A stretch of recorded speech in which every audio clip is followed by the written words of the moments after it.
Okay. Are you still seeing my screen? Yes, sir. All right. And is it very visible, very clear, the texts? Yes, sir. Yes, sir. Okay, Very good. Good, thank you. So let's start with a disclaimer. One is that I'm not a medical doctor. I'm a nutritionist, I'm a theologian, I'm an engineer, and I'm a board certified holistic health practitioner. Therefore, my views, the views I'm going to be expressing tonight, they are not necessarily conventional medical views. I might, in fact, drop some bombshells tonight. So I want to encourage you to fasten your seatbelt and wear your helmet to protect yourself. Of course, you know, that's on a lighter note. Now, I'll give you some takeaway suggestions today, and it is within your human and constitutional rights to use those suggestions. However, you must be willing to accept full responsibility for doing so. Of course, I'm not going to suggest anything that can hurt you or harm you, but then because they are not conventional medical opinion and medical advice, you have to be the one to own it. Now, the objective of this presentation are four. Number one, I want to draw our attention to pieces of information that hopefully will enable us to identify the things that can increase a person's risk of getting cancer. That's the first thing. I want to point you to things that can make somebody to be at higher risk of getting cancer, so you can avoid those things. Number two, I'll be addressing issues relating to cancer prevention strategies. How do we prevent cancer? Is cancer preventable? Are other chronic degenerative diseases preventable? And if so, how do we prevent them? So I'll be sharing some appropriate nutritional and lifestyle, suggestions to prevent disease. Number three, we will explore how to increase our odds of beating cancer in the event of a diagnosis. Now, there may be one or two persons who have been diagnosed with cancer, and they are saying, okay, the diagnosis has been made already. How do we increase our odds of beating this disease? That would be my number three take. And number four is to offer tips for preventing and reversing chronic degenerative diseases in general, apart from cancer. So these would be our four objectives. I hope we are able to achieve them in the course of this presentation. So let's start with cancer primarily. And the first question is, what is cancer? Now, the World Health Organization defines cancer as follows. They say cancer is a generic term for a large group of diseases that can affect any part of the body. When it affects the brain, it's called brain cancer. When it affects the breast, it's called breast cancer. When it affects the prostate, it's called prostate cancer. When it affects the stomach, it's called stomach cancer. So the location of the body that it affects is used to name that cancer, all right? And it can affect any part of the body, as we are going to be seeing. Now, other terms that are used to describe cancer are neoplasm.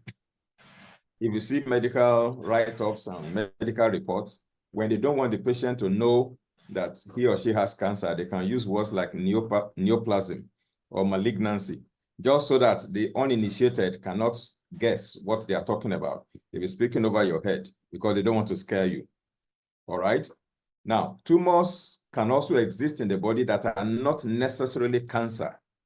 Okay, those non-cancerous tumors are called benign tumors. Cancerous tumors are called malignant tumor. And then there's a process known as apoptosis. These are just technical terms, which means the programmed cell death. Every cell in our body has a lifespan. Our liver cells can only live for 70 days. They die. New liver cells are produced to replace them. Okay? Our red blood cells live for 120 days. They die off, and the bone marrow will churn out a new batch every day. One batch of red blood cells will have died today, and a new batch will have been produced to replace them. So that's how our body is recycled every day. So when the expiry date of a cell arrives, that cell will automatically die off. That process of dying when they reach their expiry date is called apoptosis. Now, when a cell reaches its expiry date and it doesn't die, it loses the ability to die, that cell is cancerous. That cell has become a cancerous cell. So when that cell begins to divide, it then constitutes a tumor and continues to grow and invade the rest of the body until it brings down that body, finally. So apoptosis is something that must be going on a daily basis in our body in order not to develop cancer. When the ability to die of any cell, if a cell is supposed to live for 70 days, it has spent 70 days and then it didn't die, continues to live for 80, 90, 100 days, that cell is a cancerous cell now, okay? Then the word metastasis is a situation where a cancerous tumor growing in a primary location begins to invade other parts of the body and spread to other parts. Somebody can have prostate cancer, for example, and after some time, the cancer will spread into the bones, the pelvic bones. It can go into the lungs, it can go into the liver, it can even go into the brain. That is called metastasis, when cancer has spread to other parts of the body. I'm just explaining these terms, so when I use them subsequently, you understand what they mean. Okay, there are different types of cancers. Okay, among the about 150 different types of cancers, all of them have been grouped and categorized into 5 groups, 5 categories of cancers. The first one is called carcinomas. These are cancers of the breast, of the prostate, of the lung, of the skin, of the stomach, of the colon, of the rectum. These are all called carcinomas, okay? And then they come in stages: stage 0, stage 1, stage 2, stage 3, stage 4. I'm still asking the question, why didn't they just start from 1 to 5? So that we know there are 5 stages. Why do they say stage 0 to stage 4 when we know there are 5 stages? Anyhow, that's how cancers are categorized. Stage 0 is called carcinoma in situ.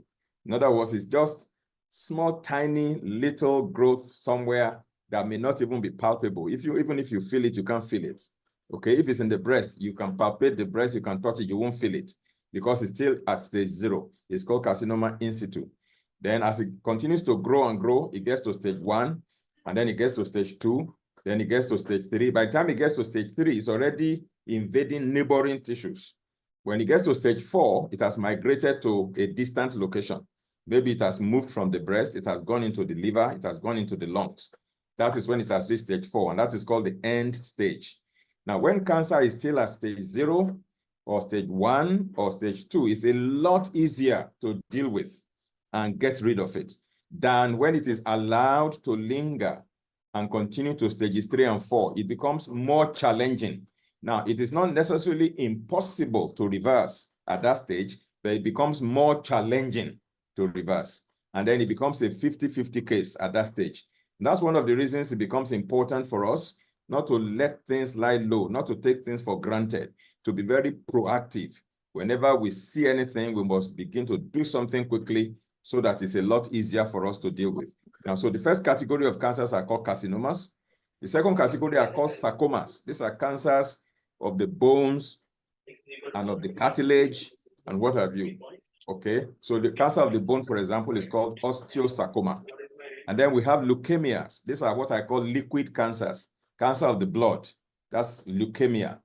That's not a tumor. I mean, they are just, your cells, I mean, the cells of the person, maybe white blood cells, for example, can begin to multiply rapidly.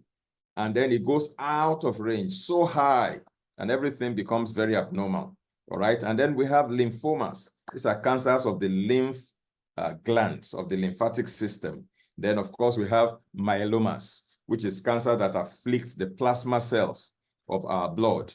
Okay, these are the 5 categories of cancer. So if anybody has any type of cancer, it will fall into one of these 5 groups. Okay, and the way you deal with each cancer is going to be determined by the category of the cancer to some extent, but to a large extent, the same protocol will help all 5 categories with little variations depending on the type of the cancer. Some of them are hormone driven, some of them are hormone negative, some of them are hormone positive. So all of those little variations will determine the little changes and adjustments required in dealing with them. Then now let's talk about chronic diseases, because we're not just talking about cancer today, even though cancer is the primary focus. We're also looking at chronic diseases. What are chronic diseases? Now, according to the United States Center for Disease Control, chronic diseases are defined broadly as conditions that last 1 year or more. Some people say anything that is more than 3 months, any disease, any sickness that somebody has, and the thing is there for more than 3 months, even though the CDC says more than 12 months. Some authorities will say more than 3 months. That sickness has been there, that ailment has been there, that disease is there, and it has been treated, and for 3 months, it continues to remain there, okay? And it requires ongoing medication or medical attention, and it limits the activities that that person can perform. It compromises the quality of life of that individual. That becomes a chronic disease. Chronic simply means long term, okay? In this case, anything that is 3 months and above. That's why diseases like, cancer comes under this category. It's a chronic disease, because cancer is not a 3-month disease. Even if you are doing the right thing, it takes a miracle for cancer to be totally out of a person's body within 3 months. Okay, we'll still talk about that later. Heart disease, diabetes, arthritis, all of these are chronic degenerative diseases. They are chronic in the sense that they are there for long. If somebody has hypertension, for example, the doctor will normally tell them, oh, if you want hypertensive, you're hypertensive for life. You have to take your drugs. You have to do this, because it's a lifetime journey. Okay, even though I don't agree with that, I believe that hypertension can be reversed. And we have had a testimony here tonight to corroborate that. And I have hundreds and hundreds of testimonies like that, including myself. Okay, diabetes is also considered chronic, long-term, because medical science believes that once you are diabetic, you are forever diabetic until death do you part. Again, I do not align with that mindset. I disagree completely, because I know so many ex-diabetics by the grace of God. But the term chronic means any disease that is long-term, okay, and probably also incurable or irreversible, but can be managed with medication and various other therapies. Those are called chronic diseases. So now our topic talks about 3 things. We're looking at the looming threat of cancer, and then we're looking at how to have victory over these chronic diseases. So what is victory? Now, victory is defined by the dictionary as the state or fact of having defeated an opponent, or of having achieved success in an endeavor. It's either you are fighting somebody and you overcame that person, you defeated that person, you are said to have victory. Or you undertook a venture, you started doing something and then you succeeded at doing it. That is also victory. Okay, so in our own case, we are looking at victory over cancer primarily, and then secondarily over other chronic degenerative diseases such as diabetes, heart disease, arthritis, and what have you. Now, success in this case will also include our ability to prevent those diseases from taking place in our bodies in the first place, or if they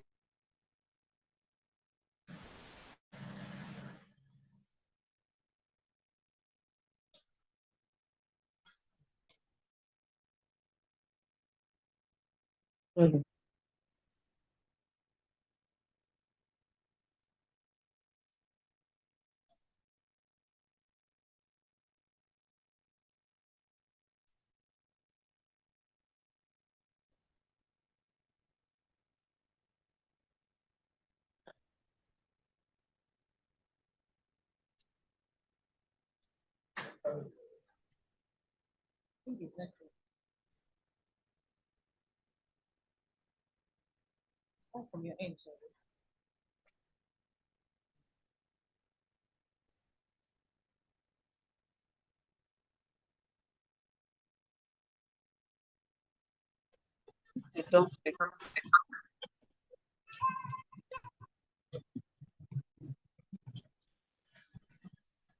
It's just hold on a bit. I think it's a network issue.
Okay, can you hear me now?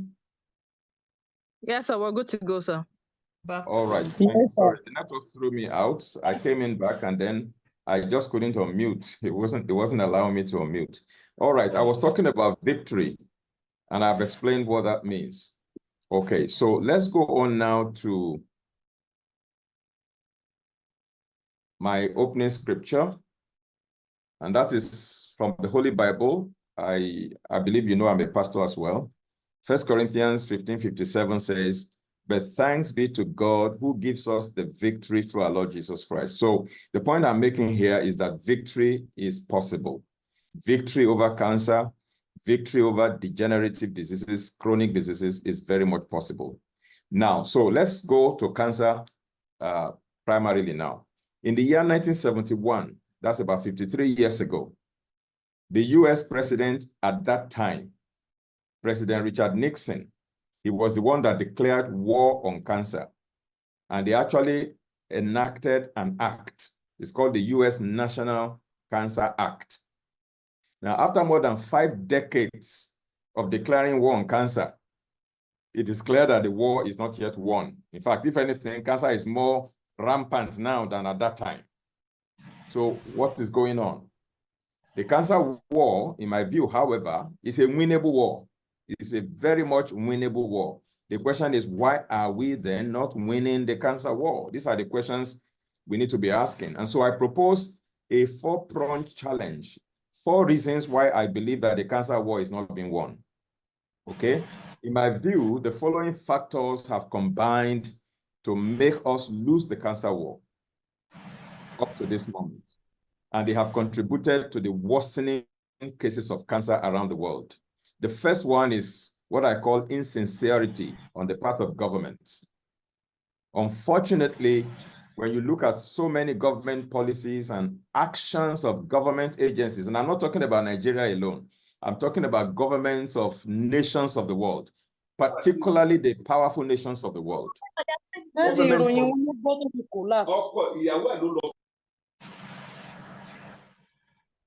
Government policies show that there is no sincerity on the part of government to really win this war.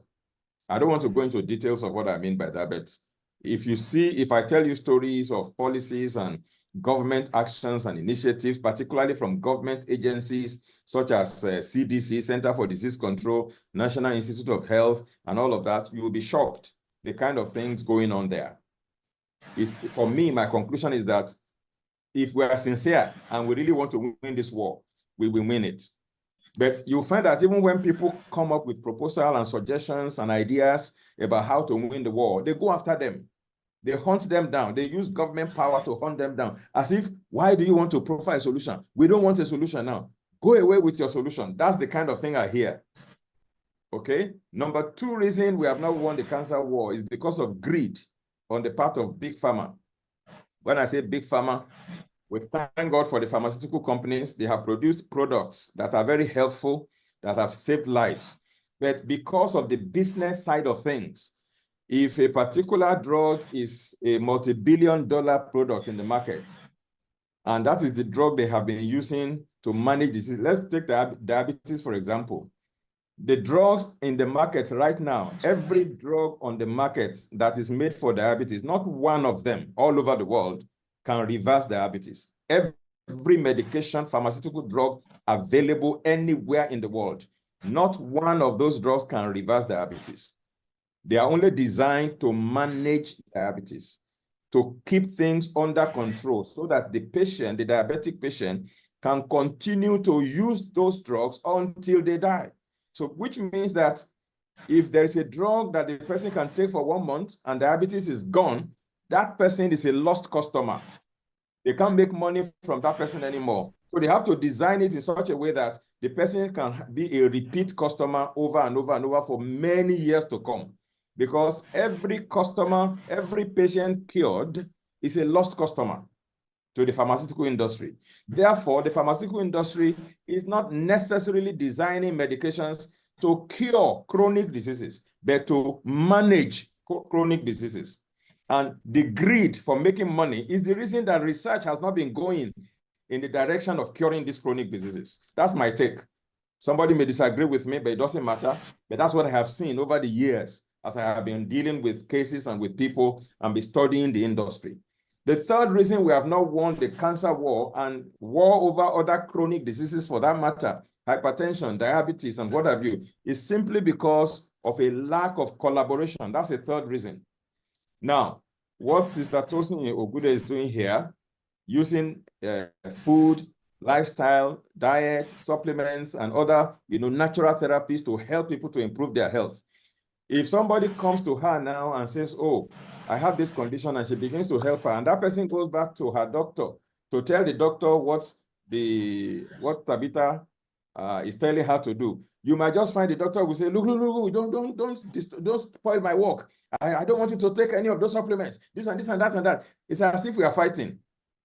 There's no collaboration. Doctors don't collaborate with pharmacists. Pharmacists will not collaborate with nutritionists. Nutritionists will not collaborate with pastors. You see doctors condemning pastors. You see pastors condemning doctors. Everybody is as if we are at war with one another. Whereas the only way to help patients get the best outcome is for all professionals that are involved in taking care of people to come together and collaborate and form a team to work together. But that collaboration is still far-fetched as we speak. And that's one of the reasons we are not winning the cancer war. There are people that came to see me, for example, who are dealing with cancer, and I just adjust their diet for them. Don't eat this, start eating this, and then they go back to their doctor. And the doctor will say, look, your diet has nothing to do with your cancer. Don't mind that man. Your diet has nothing to do. I mean, they will just cancel out everything I have told the person. Is that collaboration? We are not collaborating, and that's why it's not working.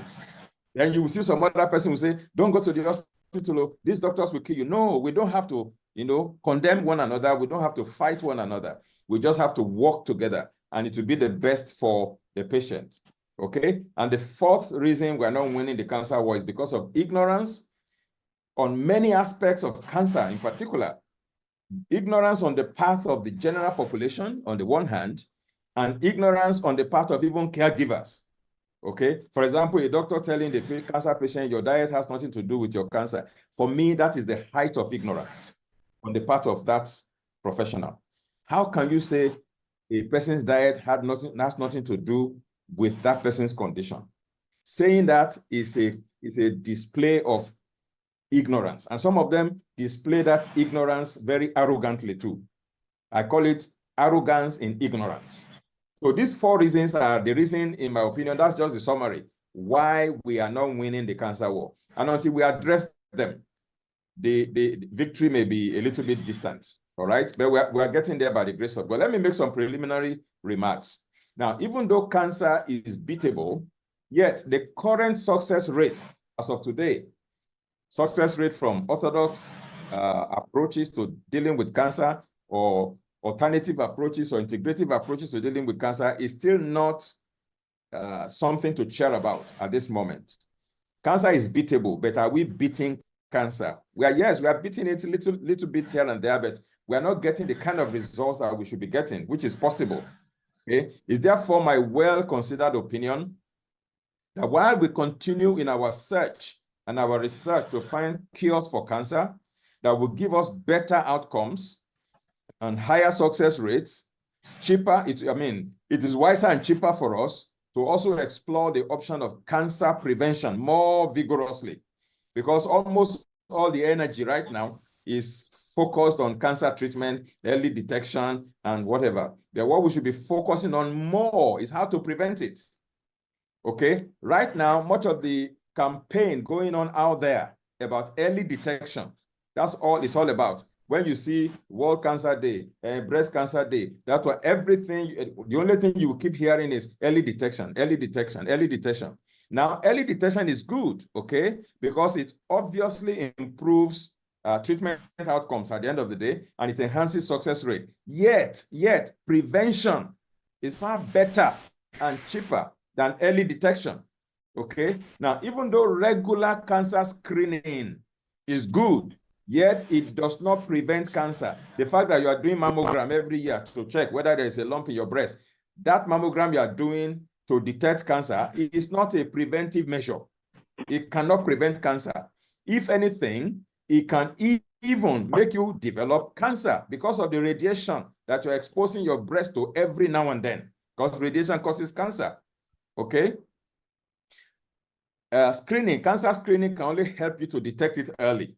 Okay. Now, so in my view, the best option is to put measures in place to prevent cancer and indeed other chronic diseases.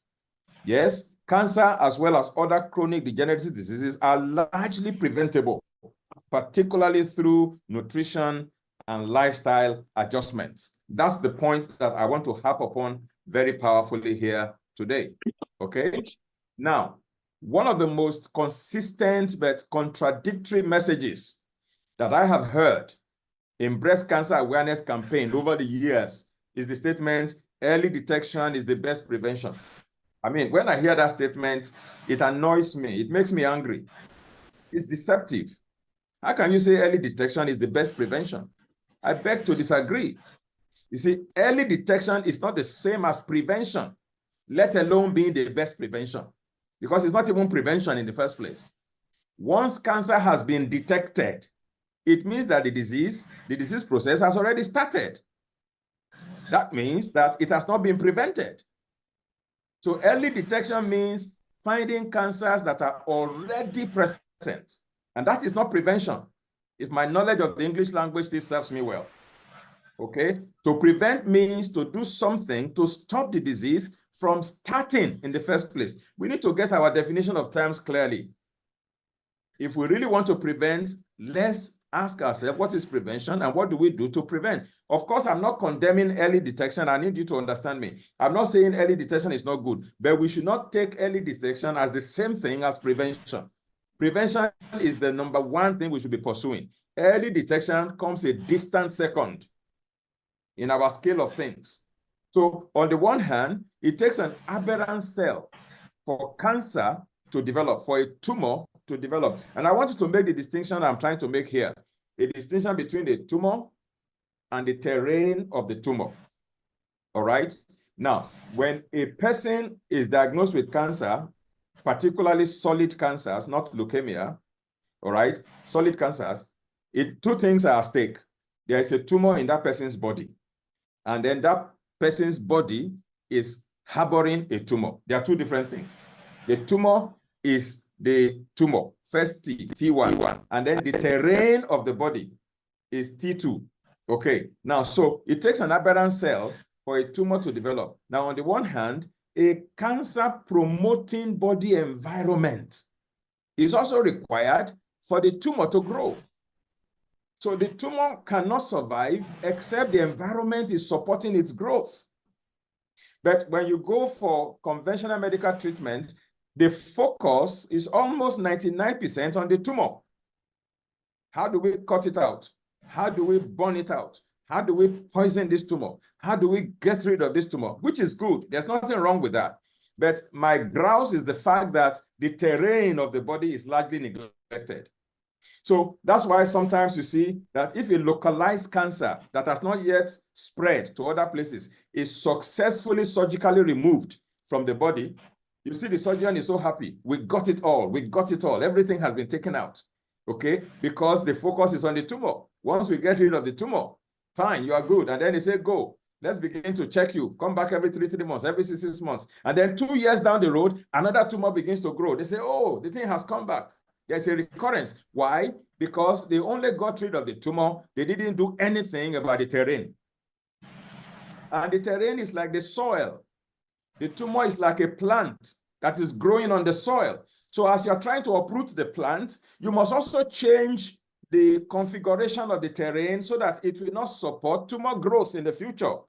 There are parameters in the body that must also change through diet, through lifestyle, through your thought processes that will now change the parameters of the terrain so that in the next 1 year, 2 years, 3 years, even if cancer wants to grow, the body environment will be hostile to the cancer and it won't be able to grow again. That way you can prevent recurrence. I hope I'm making sense.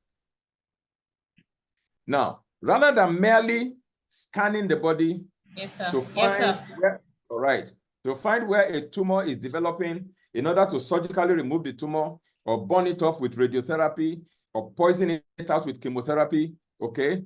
Wouldn't it be wiser to start doing something to change the environment or terrain of the body from the one that favors or supports cancer growth to one that is hostile to cancer growth? Now, usually, it is our diet, our lifestyle, our thought patterns, our psycho-emotional states that combine to define the ecology of our body environment. Now, by the way, some of the scanning equipment that are used to detect cancer, such as mammograms, like I mentioned earlier, releases, ionizing radiation into the body that themselves can cause cancer in the future. Now, according to Dr. Otto Warburg, he was a German Nobel Prize winner. He won the Nobel Prize 2 times in the 1930s, a very famous scientist. He was the one that, discovered the fact that an oxygen-deprived environment, if the terrain of a person's body is oxygen-deprived, it makes the body conducive for cancer development. In fact, that particular discovery won him the Nobel Prize. But a well-oxygenated body is hostile to cancer development. So one of the things to do, I will get back, I will summarize everything towards the end. I call it programming the terrain. Programming the terrain. You program the terrain of your environment, you modulate and regulate and modify certain parameters in your environment, such as your body pH, so that the cleanliness of your body, and many other parameters, so that even if cancer wants to grow, the soil will not support the growth. Okay? The pH of the body, for example. So we must do much more than merely detecting cancers and removing cancers early. We must work to transform the terrain of our body as well through appropriate dietary and lifestyle adjustments. Now, in my personal opinion, early detection of the factors that initiate and promote cancers is more important than early detection of the cancer itself, because the environment of the body is a precursor to the tumor. Thus, the environment of the tumor is more important than the tumor itself. Of course, I'm not saying that we should ignore the tumor. That's not what I'm saying.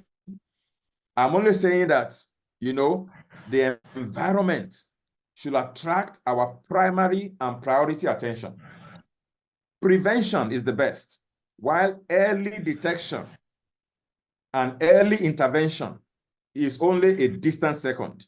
A third option of doing nothing until things get out of hand is actually a suicide mission. So the bottom line is that we must all do whatever we can do within our powers to prevent tumors from developing in the first place.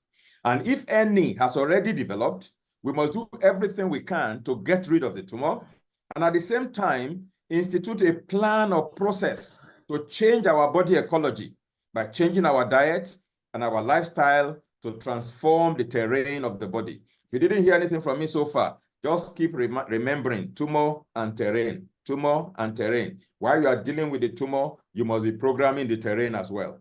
2 things you must be doing simultaneously.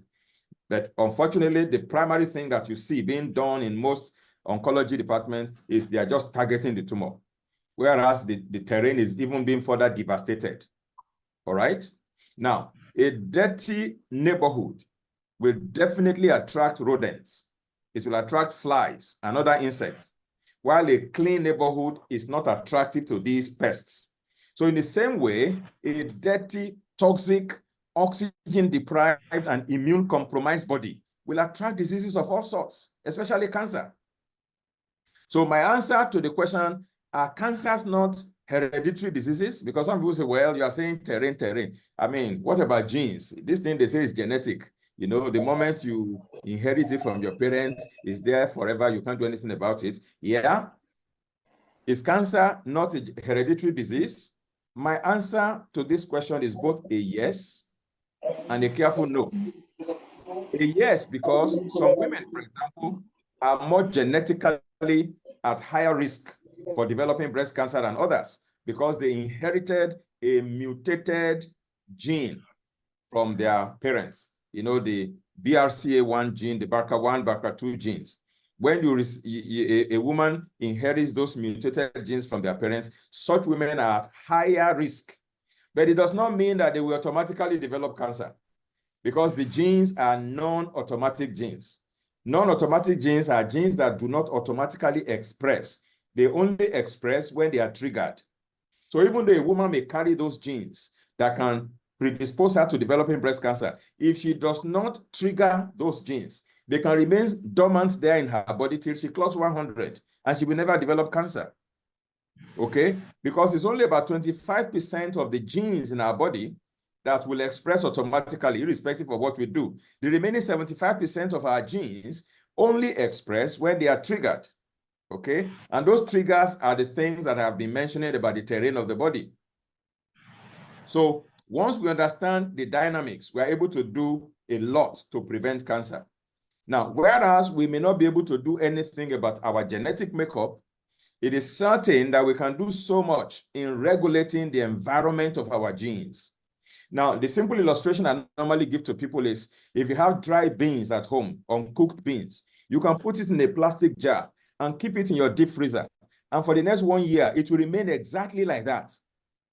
But take that same beans from your freezer, just take a few pieces and go to your backyard, dig the ground and bury it in the ground and let rain begin to fall on it. Within 1 week, what happens to those beans? They will germinate and begin to produce leaves. The same beans that remain dormant for 1 year, in 1 week begins to germinate. What is the difference? Is it the beans that has changed? No, the beans has not changed. What has changed is the environment.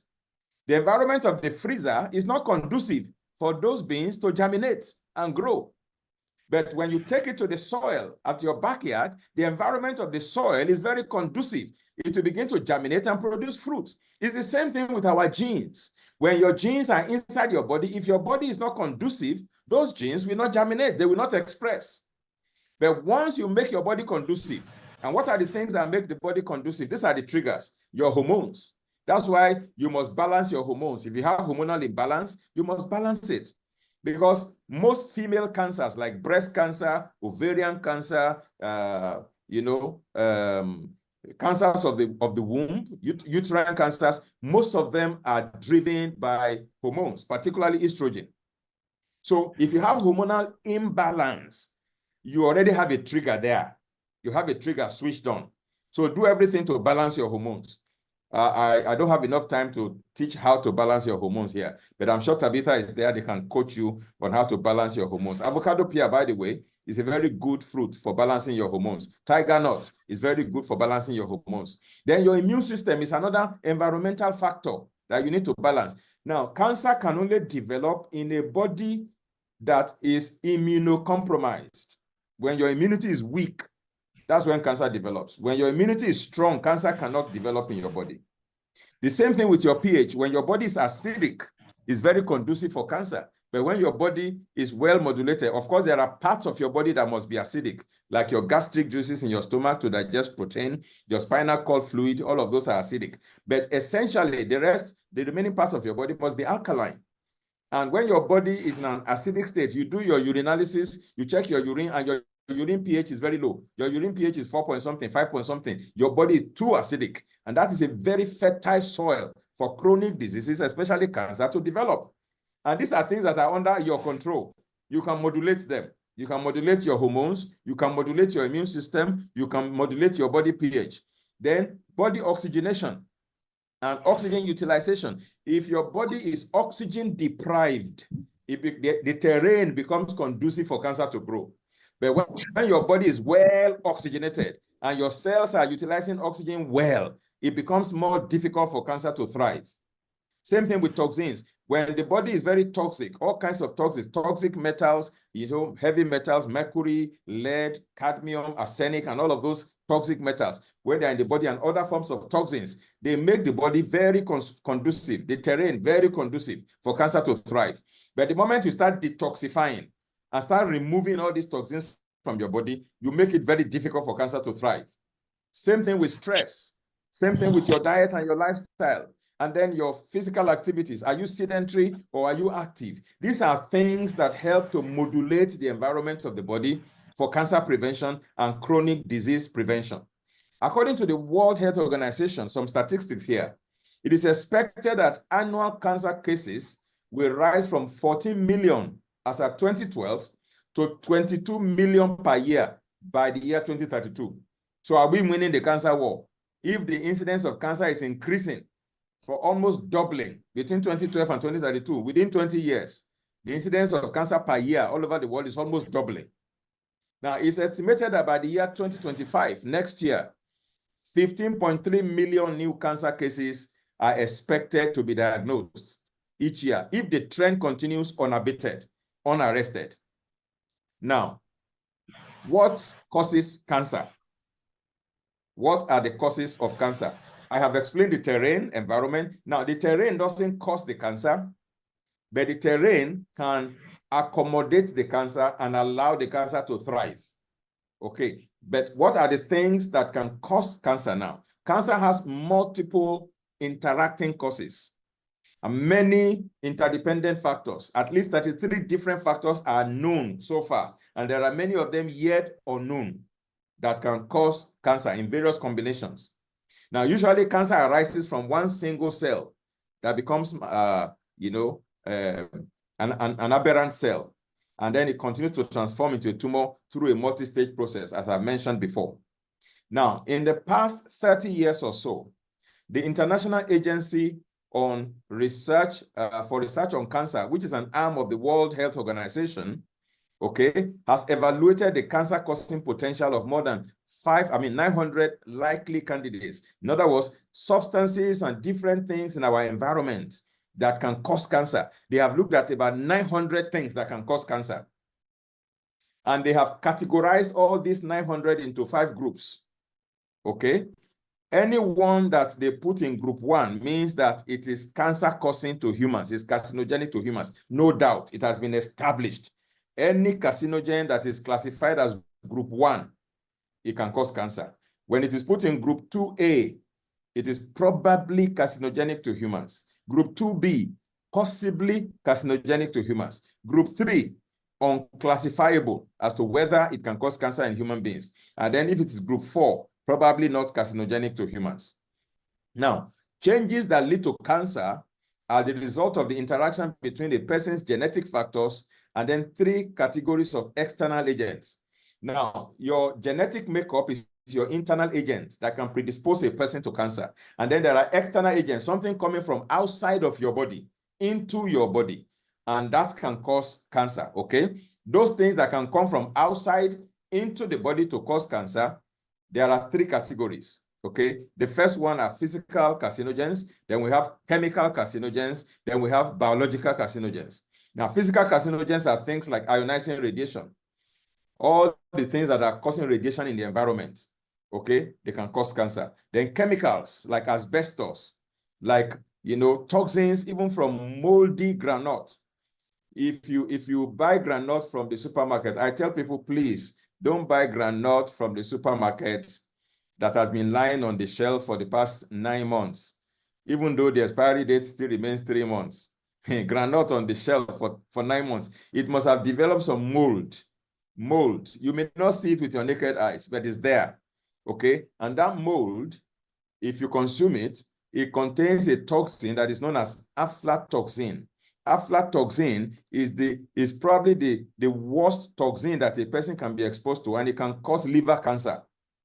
Liver cancer just by eating granite, moldy granite, that is. So that will be a chemical carcinogen. Then we have biological carcinogen. That is biological agents, microorganisms and parasites. Like people who have the HPV virus, human papilloma virus, that can lead to cervical cancer, for example. People who have HIV, that can lead to Kaposi sarcoma, a type of skin cancer, okay? People that have hepatitis B, hepatitis C, that can lead to liver cancer, okay? And people that have the H. pylori bacteria in their stomach that is causing stomach ulcer can also progress 10 years, 20 years down the road. If you don't deal with it now, it can progress to cancer of the stomach. All right? Now, about 40% of bladder cancers in most parts of Africa is caused by a parasite. And that parasite is a waterborne parasite. And the parasite is introduced into the water by snails. Snails. They are the carriers of that parasite. And they can cause bladder cancer. Of course, bladder cancer in other parts of the world is caused by other things apart from this. But in Africa, sub-Saharan Africa, the greatest cause, 50% or 40% of bladder cancer cases is caused by this parasite from snails. Now, cancers that are related to infectious agents are cervical cancer, liver cancer, Kaposi sarcoma, urinary bladder cancers. These are the types of cancers that are caused by microorganisms, viruses or bacteria or fungi or parasites. And they are more common in poor countries, developing countries, such as sub-Saharan Africa. Now, in areas where these parasites from snails are free, the other thing that can cause their own cancers are smoking and industrial chemicals, like chlorinated water, for example. You know, people who drink chlorinated water can also develop bladder cancer. And that's the cause of bladder cancer in places like in the Western world, more than in Africa. Now, according to the WHO, around 1/3 of cancer deaths are due to the 5 leading behavioral and dietary risks. You know, high body mass index, when somebody is obese and you're not monitoring your weight, it can increase your risk of cancer. If you don't consume a lot of fruits and vegetables, it can increase your risk of cancer. If you don't do physical exercise, you are sedentary, it can increase your risk of developing cancer.